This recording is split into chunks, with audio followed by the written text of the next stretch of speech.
Hello, all you freedom-loving people. Welcome to another episode of Front Page International. I'm your host, Scott Cameron Goulet. Manhattan District Attorney Alvin Bragg tried to block House Judiciary Chairman Jim Jordan from subpoenaing Hillary Clinton lawyer Mark Pomerantz, but the judge denied Bragg's request.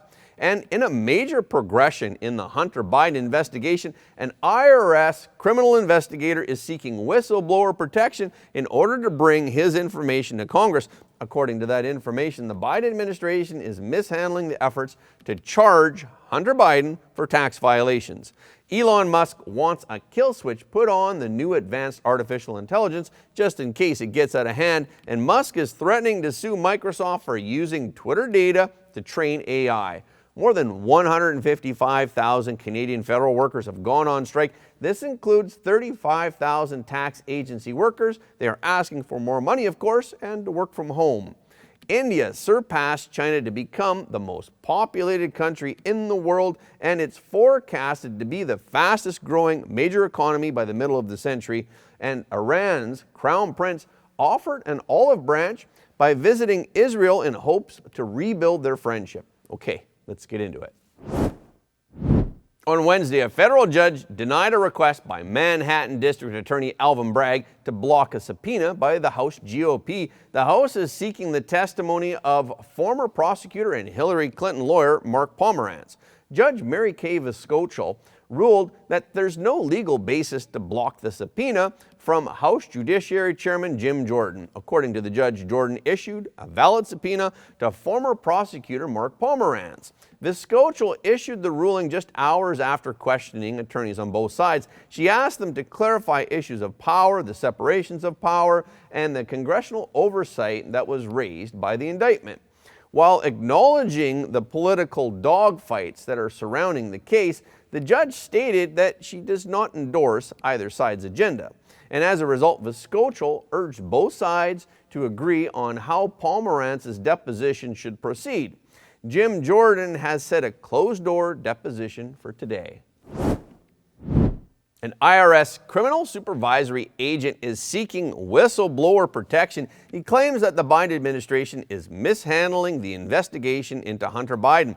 Attorney Mark D. Little of Washington, D.C. based law firm Nixon Peabody LLP notified members of the U.S. House of Representatives and the U.S. Senate with a letter on April 19th. He stated that his client has been handling the ongoing and sensitive investigation of a high-profile controversial subject since early 2020, and his client would like to make protected whistleblower disclosures to Congress. According to the letter, the client is allegedly aware of the facts of the case that contradict sworn testimony to Congress by a senior political appointee. Little explained that his client had already made legal disclosures internally at the IRS. Little also stated that his client has information that the investigator failed to address clear conflicts of interest.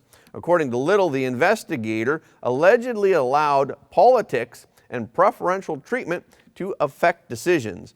They also affected protocols that are normally followed by law enforcement professionals without political connections. Little expressed, "My goal is to ensure that my client can properly share his lawfully protected disclosure with congressional committees." He added, "Thus, I respectfully request that your committees work with me to facilitate sharing this information with Congress legally and with the fully informed advice of counsel." While this news draws intense backlash, Republican politicians called for further investigation into Hunter Biden and into the Biden administration's connections to the dealings. House Oversight Committee Chairman James Comer, who is probing the Biden family, said that it's deeply concerning that the Biden administration may be obstructing justice by blocking efforts to charge Hunter Biden for tax violations. Comer added, "We've been wondering all along where the heck the DOJ and the IRS have been. Now it appears that the Biden administration may have been working overtime to prevent the Bidens from facing consequences." Senator Ted Cruz also reacted to the news, and he called for Treasury Secretary Janet Yellen to release the SRAs that were publicly found among the Biden family's tax records. Cruz said, "There's no national security reason to keep them private. There's no reason whatsoever other than if you want to be part of a political cover-up." While SARs are not indications of criminal activity or wrongdoing, they could indicate such behavior. Cruz believes that the Biden administration should let the American people decide if criminal activity was conducted. This major breaking news has spread on social media, and many have wondered if it might cause any political fallout and if the mainstream media will actually cover it. Radio host Mark Simone remarked, "Major breaking news. A whistleblower exposes a deep cover-up in the Hunter Biden investigation and involvement of Merrick Garland in it, and of course, corrupt Lester Holt doesn't even mention it on the evening news." Podcast host Monica Crowley also explained that the entire system is protecting Joe, Hunter, and the rest of these Biden slimeballs. And former Missouri Attorney General candidate Will Scarf tweeted, "They cover up Hunter Biden's many real crimes and they indict President Trump over fake crimes. Are you watching? They're eroding the rule of law and trying to turn us into a banana republic." And in the latest update, the White House on Thursday dismissed allegations, and they said that Joe Biden has upheld his commitment to ensure the investigation is free from any political interference. White House spokesman Ian Sam said President Biden has made clear that this matter would be handled independently by the Justice Department under the leadership of a U.S. attorney appointed by former President Trump, free from any political interference by the White House. Elon Musk believes that artificial intelligence will likely have a significant influence on future elections. Musk called on the U.S. government to establish some level of oversight in order to regulate the rapidly emerging technology. Musk has been outspoken about his concerns about AI recently. He talked about AI's associated dangers in part 1 of his interview with Tucker Carlson. He fears that AI could lead to civilizational destruction if mismanaged. In part 2 of the interview, Musk said it's very likely that people will use the AI as a tool in elections. He also said, if AI is smart enough, are they using the tool or is the tool using them? So I think things are getting weird, and they're getting weird fast. Musk believes that if the government fails to regulate the rapidly developing software, then AI could quickly become a danger to the public, and it could pose a real threat to mankind's future. Musk said it's already past the point of what most people can do. He added, most humans cannot write as well as ChatGPT, and certainly no human can write that well, that fast, to the best of my knowledge, maybe Shakespeare.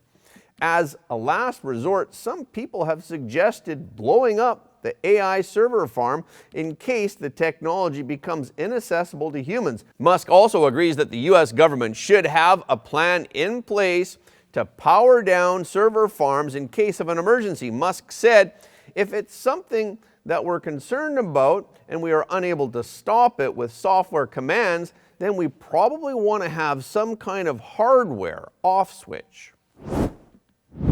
And in other news, Elon Musk has threatened to sue Microsoft after accusing the tech giant of illegally using Twitter's data for training. Musk tweeted, "They trained illegally using Twitter data, lawsuit time." The Twitter was posted shortly after Microsoft announced that it will drop Twitter from its advertising platform.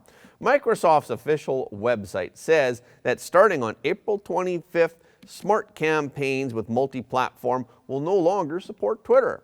But other social media channels such as Facebook, Instagram, and LinkedIn will continue to be available to clients.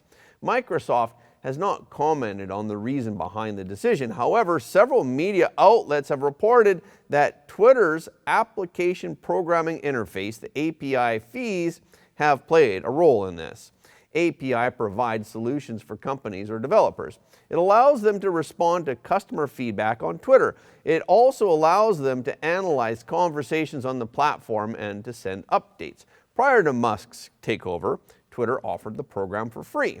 However, in March, the official Twitter developer account announced that the free version of the program will now only allow developers to write 1,500 tweets per month. They also cannot access tweets. They can only create them.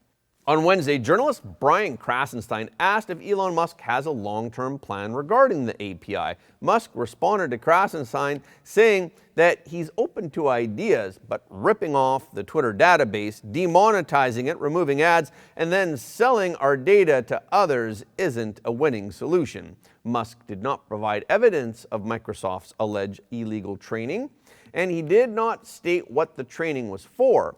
However, Microsoft recently invested billions of dollars into OpenAI, which is the creator of ChatGPT. ChatGPT is trained using reinforcement learning from human feedback, as well as large bodies of text from various sources across the internet. This includes human conversations.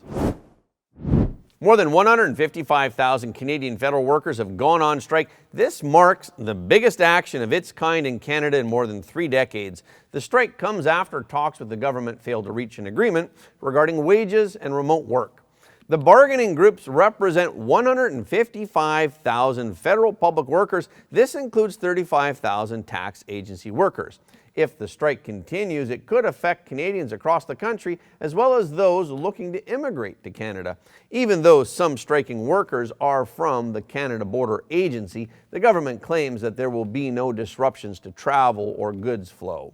Federal workers have asked for pay bumps in order to keep up with high inflation rates. The government offered a 9% wage increase over 3 years, but the union asked for a higher increase over the same period.